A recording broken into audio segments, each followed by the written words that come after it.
Last night, there were 8 Republican presidential candidates who took the debate stage, with the frontrunner absent, yet looming. This was a big opportunity, and even though this was kind of junior varsity, if Trump wins, he only has one term, so the Republican bench was on full display. Let me just address a question that is on everybody's mind at home tonight. Who the heck is this skinny guy with a funny last name? Do you believe in human behavior is causing climate change? Raise your hand if you do. Well, look, we're not school children. Let's have the debate. I mean, I'm happy to take it to start. Biden was on the beach while those people were suffering. He was asked about it. He said no comment. Are you kidding me? I'm the only person on the stage who isn't bought and paid for, so I can say this. The climate change agenda is a hoax. I've had enough already tonight of a guy who sounds like ChatGPT standing up here. And the last person in one of these debates, Brett, who stood in the middle of the stage and said, "What's a skinny guy with an odd last name doing up here?" was Barack Obama, and I'm afraid we're dealing with the same type of amateur standing on stage tonight. Come over and give me a hug. Give me a hug just like you did to Obama. The same type of amateur. And you'll help elect me just like you did to Obama. I think this is exactly why Margaret Thatcher said, if you want something said, ask a man. If you want something done, ask a woman. Vivek Ramaswamy commanded the most attention last night. Was that positive attention or negative attention? Well, it depends on who you talk to. But the reason Vivek was percolating is because he's fresh. On a stage with 7 career politicians, a quick 38-year-old Indian-American entrepreneur with bright white teeth, he'll stand out. Just like Trump did in 2016. He didn't make friends on stage. He was interesting and provocative. He'll never be president. But he found a pro-Trump outsider lane and generated heat. This isn't that complicated, guys. Unlock American energy, drill, frack, burn coal, embrace nuclear. Put people back to work by no longer paying them more to stay at home. Now is not the time for on-the-job training. We don't need to bring in a rookie. We don't need to bring in people without experience. Listen, now that everybody's gotten their memorized, prepared slogans out of the way, we can actually have a real discussion now. The reality and the fact of the matter is... Was that one of yours? The reality is you have a bunch of people, professional politicians, super PAC puppets, following slogans handed over to them by their 400-page super PACs last week. The real choice we face in this primary is this. Do you want a super PAC puppet, or do you want a patriot who speaks the truth? Do you want incremental reform, which is what you're hearing about, or do you want revolution? Okay. And I stand on the side of the American revolution. Revolution plays in a 2023 Republican primary. Vivek tapped into the spiritual vacancy we discussed last night. Mike Pence took offense. We're in the middle of a national identity crisis. And I say this as a member of my generation. The problem in our country right now, the reason we have that mental health epidemic, is that people are so hungry for purpose and meaning at a time when family, faith, patriotism, hard work have all disappeared. What we really need is a tonal reset from the top, saying that this is what it means to be an American. We don't have an identity crisis, Vivek. We're not looking for a new national identity. The American people are the most faith-filled, freedom-loving, idealistic, hardworking people the world has ever known. We just need government as good as our people. Well, Mike, I think the difference is you might have, some others like you may have on the stage, it's Morning in America speech. It is not Morning in America. We live in a dark moment, and we have to confront the fact that we're in an internal, sort of cold cultural civil war. Both men are right. There is a meaninglessness to life in modern America. Our screens are sucking our souls away. But this isn't something the government can fix. The government exacerbated the problem. DeSantis capitalized on that. Watch. Why are we in this mess? Part of it, and a major reason, is because how this federal government handled COVID-19 by locking down this economy. It was a mistake. It should have never happened. And in Florida, we led the country out of lockdown. We kept our state free and open. And I can tell you this, as your president, I will never let the deep state bureaucrats lock you down. You don't take somebody like Fauci and coddle him. You bring Fauci in, you sit him down, and you say, Anthony, you are fired. DeSantis was solid last night, stopped the bleeding. He had to, steadied the ship, but didn't wow us. The man's mission-driven. his most powerful message is this: this is what I've done, this is what I'm doing, and this is what I'm about to do. If you want emotion, look elsewhere.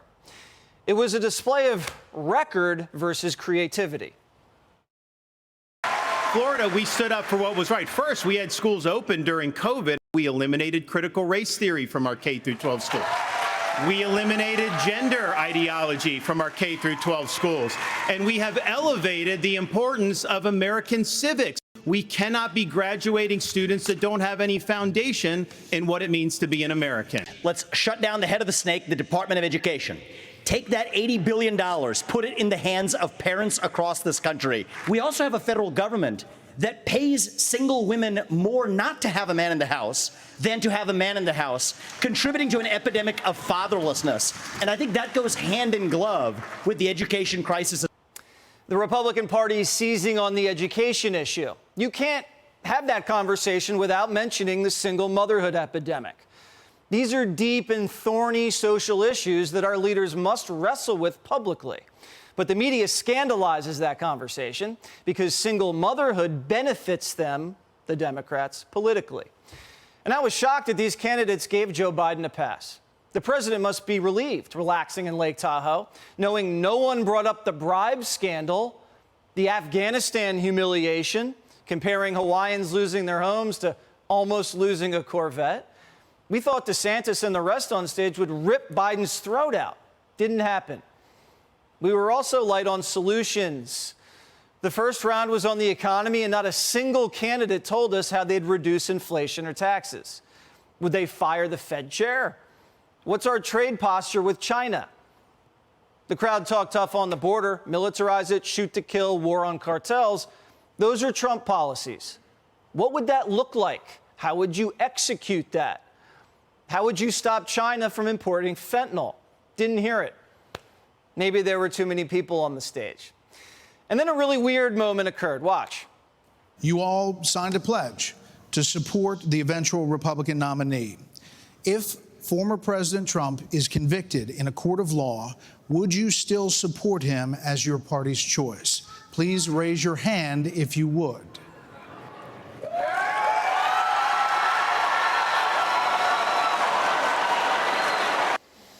If you notice, DeSantis looked around and hesitated to put his hand up. A lot of them hesitated. I didn't like that. I know you didn't like it either. By the way, Trump won the debate right there. Most of the candidates praised Trump, ignored him, or only offered gentle critiques. This is the undercard calculation. Chris Christie is consolidating the anti-Trump vote.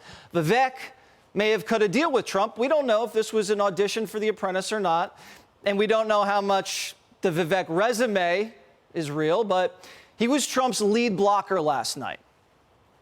Whether or not you believe that the criminal charges are right or wrong, the conduct is beneath the office of President of the United States. Chris Christie, honest to God, your claim that Donald Trump is motivated by vengeance and grievance would be a lot more credible if your entire campaign were not based on vengeance and grievance against one man. The difference between bad behavior and illegal behavior, Chris, and you as a prosecutor should know better. Yeah, you know what? I know a lot better. There's a difference between bad behavior. And I know a lot better than you do. You've never done it like you've never done anything to try to advance the interests of this government except to put yourself forward as a candidate tonight. Pugnacious Vivek was a lightning rod which kept the heat off DeSantis. We expected more incoming. Nobody touched him. That was fortunate for him. And that way, both Vivek and DeSantis won for different reasons. Nikki Haley turned in a thoughtful performance. Pence was aggressive, but sadly, his relationship to the Trump base is fractured beyond repair. Christie's the Trump mosquito who will shoot straight and has all his chips in for New Hampshire. Tim Scott, nice guy, disappeared. Asa and Doug, nice guys, probably won't make the next cut. The next debate's the Fox Business debate, September 27th. The reality is this: the camera either loves you or it doesn't. Your delivery either pops or it doesn't. Politicians have to create emotional attachments. As much as they say this thing is about policy, people want to feel something. This country has always been about the voyage, whether it was landing in the colonies, pushing west on the frontier, winning the Cold War. America has always been about something bigger than just the moment. Where are we going? Why are we going there? That's what leaders tell us, and we're still waiting to hear it. Hey, Sean Hannity here. Hey, click here to subscribe to Fox News YouTube page and catch our hottest interviews and most compelling analysis. You will not get it anywhere else.